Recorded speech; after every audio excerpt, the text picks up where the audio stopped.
नमस्कार मंडळी, welcome to निराली माय चॅनल। उकडीचे मोदक ही रेसिपी आपल्यासोबत शेअर करते। खूप छान असे उकडीचे मोदक झालेले आहेत पहा। त्यासाठी मी एक नारळ खवून त्याचा खव काढून घेतलेला आहे, अर्धा कप गूळ घेतलेला आहे आणि वेलची पूड करून घेतलेली आहे आणि 1 कप तांदळाचं पीठ घेतलेलं आहे। तर हे तांदळाचं पीठ तयार करण्यासाठी मी कोलम तांदूळ पाऊण किलो आणि पाव किलो इंद्रायणी तांदूळ, तो चिकटपणा असतो, सुगंधसुद्धा असतो त्या तांदूळाला, असं तांदूळ घेऊन 1 किलोचं प्रमाण घेऊन स्वच्छ धुवून सावलीत वाळवून घेतलेले आहेत आणि बारीक पीठ दळलं आहे। तर सुरुवातीला आपण सारण तयार करून घेतो आहोत। गॅसवर मी कढई ठेवली आहे, 1 चमचा साजूक तूप त्यात घातले, अर्धा कप गूळ त्यामध्ये घातलेला आहे, 1 कप नारळाचा खव आणि अर्धा कप गूळ असं प्रमाण मी घेतलेलं आहे। चांगल्या पद्धतीने गोड असे मोदक तयार होतात। गूळ जो आहे तो बारीक होईपर्यंत, म्हणजे गूळ विरघळेपर्यंतच आपल्याला हे मंद गॅसवर परतवून घ्यायचं आहे। गूळ विरघळला की लगेच त्यात नारळाचा खव घालायचा आहे, गुळाचा पाक आपल्याला तयार करायचा नाही। गूळ विरघळला गेला की लगेच त्यामध्ये नारळाचा खव मी घालून घेत आहे पहा। तर अर्धा कप गूळ आणि 1 कप नारळाचा खव असं प्रमाण मी घेतलेलं आहे आणि हे सारण तयार करत आहे। त्यासाठी आता हे 2 ते 3 मिनिटापर्यंत मंद गॅसवर आपल्याला हे मिश्रण जे आहे एकजीव करून घ्यायचं आहे, कोरडं करून घ्यायचं आहे। कारण गुळाला पाणी सुटतं, तर ते पाणी आपल्याला थोडंसं आटवून घ्यायचं आहे। तर 2 ते 3 मिनिटापर्यंत मंद गॅसवरच ही प्रोसेस आपल्याला करून घ्यायची आहे, सतत हलवत राहायचं आहे आणि हे मिश्रण एकजीव करून शिजवून घ्यायचं आहे। खूप छान चवीचे मोदक तयार होतात। निराली माय चॅनलवरचे इतरही रेसिपीचे व्हिडिओज आहेत, आपण ते नक्की पहा आणि चॅनलला सबस्क्राईब करा।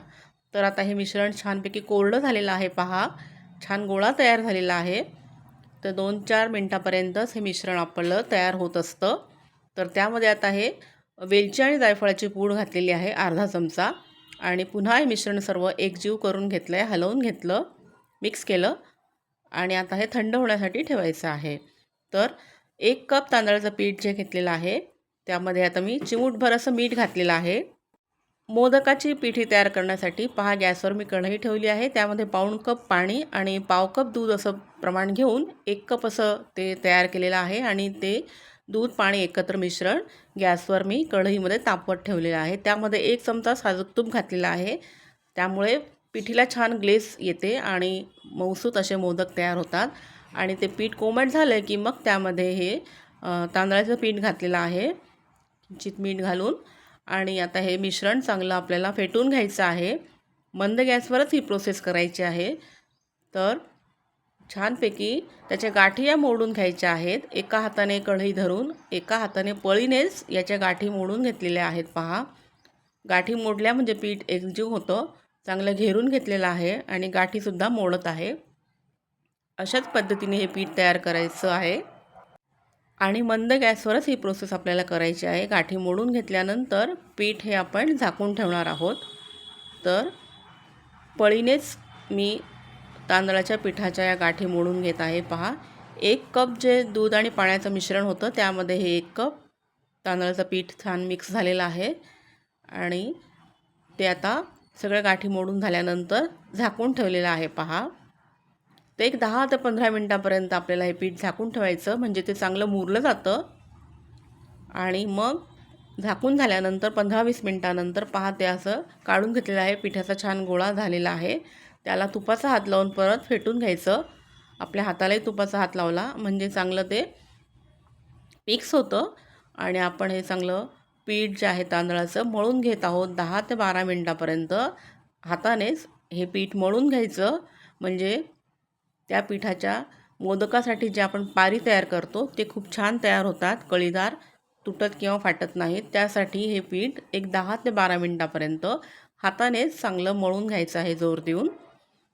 आणि अशा पद्धतीने मळलं म्हणजे आपले मोदक छान तयार होतात। गोळा छान तयार झालेला आहे, झाकून ठेवला आणि एक मोदक करण्यासाठी पहा, मी अशा पद्धतीने अंगठ्याचा जोर आतमध्ये देऊन आणि बाहेरून बोटांनी अशा पद्धतीने मोदकाची पारी तयार करून घेत आहे पहा।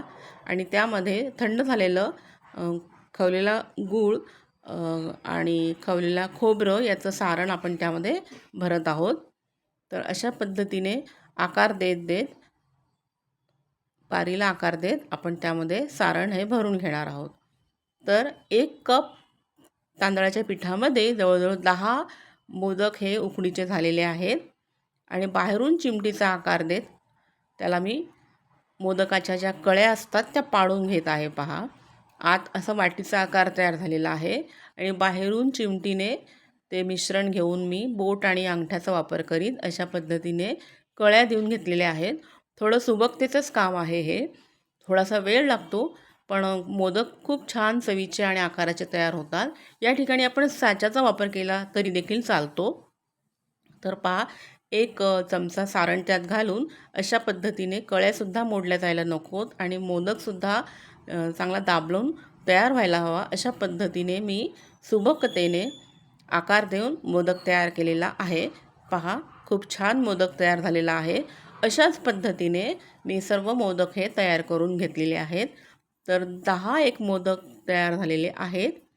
खूप छान झालेले आहेत पहा. आणि ते मी चाळणीत ठेवले. चाळणीमध्ये कर्दळीचं पान ठेवलेलं आहे आणि त्यावरती हे मोदक ठेवले. त्याला केशराचे तुकडे काही घातलेले आहेत वरतून आणि आता हे वाफवायला ठेवायचे आहेत. तर गॅसवर मी कढई ठेवलेली आहे आणि त्या कढईमध्ये अर्धा तांब्या पाणी ओतलं आहे. पाणी गरम झालं की त्यामध्ये ही मोदकाची चाळणी ठेवली, त्यावर झाकण ठेवलेलं आहे आणि मीडियम हीटवर 15 मिनटासाठी छान हे वाफवून घ्यायचे आहेत. वाफवून झाल्यानंतर मोदक पहा खूप सुंदर दिसत आहेत. खूप छान वाफवले गेलेले आहेत. त्याच्यावर वाफ आहे. थोडे थंड झाले की पहा ते खूप छान दिसत आहेत पहा. आणि त्यावरती साजूक तूप घालून आपण अशा पद्धतीने मोदक गणपतीला नैवेद्य दाखवून खाऊ शकतो. तर खूप छान मोदक तयार झालेले आहेत. आपणसुद्धा असे करून बघा आणि चॅनलला सबस्क्राईब करा. व्हिडिओ आवडला तर लाईक नक्की करा. Please like, share and subscribe निराली माय चॅनल. थँक्यू.